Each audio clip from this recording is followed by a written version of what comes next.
Hey there, in today's video, I'm going to show you how to download attendance list in Microsoft Teams after a meeting.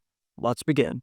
So once you've opened up Microsoft Teams and you've selected calendar on the left side, you are going to look for that specific meeting in which you want to download the attendance list. So I created a recent one right here and I'm simply going to click on it and then you're going to select this expand option here.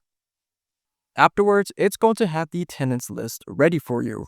So right now it's only me, but when other people are going to join, it's going to appear here. You're simply going to click on the attendance option here. Now underneath, it's going to show you the various people who are going to be joining that specific meeting. Now, if you want to download the document, simply go to the top right and then select download. Then once it's done, select open file.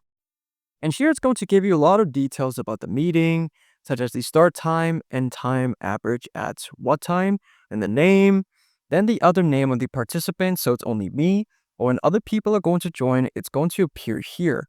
And there you go. If this video helped you out, then please leave a like and consider subscribing. It's free, and it helps the channel to make more videos like this. Thanks for watching, and see you in the next one.